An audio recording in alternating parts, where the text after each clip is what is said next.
Saturday morning Tanisha ஐயோ ஸ்கூலுக்கு அமிச்சிட்டு ஒரு ரிலேட்டிவோட ஹவுஸ் வார்மிங் ஃபங்க்ஷனுக்காக பெங்களூர் வரைக்கும் போயிருந்தோம். பூஜைக்கு டெக்கரேஷன் பார்த்தீங்கன்னா ரொம்பவே நல்லா பண்ணியிருந்தாங்க.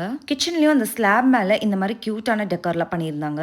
பார்க்கவே ரொம்ப அழகா இருந்துச்சு. அது என்னமோ தெரியல, ரீசெண்ட் டேஸாவே இந்த மாதிரி புது வீட்லாம் பார்க்குறப்ப இந்த டிசைன், இது எந்த மெட்டீரியல்ல செஞ்சிருக்காங்க, இதனுடைய காஸ்ட் எவ்வளோ, இதெல்லாம் தெரிஞ்சுக்கிறதுல கொஞ்சம் இன்ட்ரெஸ்டடாகவே இருக்கிறேன். என்னோட கெஸ் என்னன்னா, ரீசெண்டாக கட்டின நம்ம புது வீட்டோட கன்ஸ்ட்ரக்ஷன் அப்புறம் இன்டீரியர் டிசைனிங் இந்த டிஸ்கஷன்ஸ்லாம் நான் சிவா கூட நிறைய இன்வால்வ் ஆயிருந்தேன். ஆல்மோஸ்ட் ஒரு 1.5 இயர்ஸாவே இந்த டாபிக்ல நிறைய டிஸ்கஸ் பண்ணியிருக்கோம் இல்லையா? ஸோ அந்த ஃப்ளோலயே இருக்கனால மேபி இதெல்லாம் தெரிஞ்சுக்கணும்னு ஆசைப்படுறேன்னு நான் நினைக்கிறேன். ஏன்னா இதுக்கு முன்னாடிலாம் இதை பத்தி தெரிஞ்சுக்கணும்ட்டுலாம் எனக்கு அவ்வளோவா இன்ட்ரெஸ்ட் இல்லை. 10 இயர்ஸ் பேக் பழைய வீடுலாம் கட்டுறப்ப ஷயு கை குழந்தையா இருந்தா அந்த டைம்லலாம் நான் கொஞ்சம் கூட இன்வால்வே ஆகல வீடு கட்டுற விஷயத்துல. அந்த டைம்லலாம் நான் வேற ஒரு ஃபேஸ் ஆஃப் லைஃப்ல இருந்த குழந்தை வீடு அவ்வளவுதான். ஸோ இதுல இருந்து என்ன தெரியுதுன்னா, ஒரு ஃபேஸ் ஆஃப் லைஃப்ல நம்ம சிச்சுவேஷனுக்கு ஏற்ற மாதிரி நம்மளோட இன்ட்ரெஸ்ட்டும் மாறுது. இன்னொரு வீடியோல பார்க்கலாம். பாய்.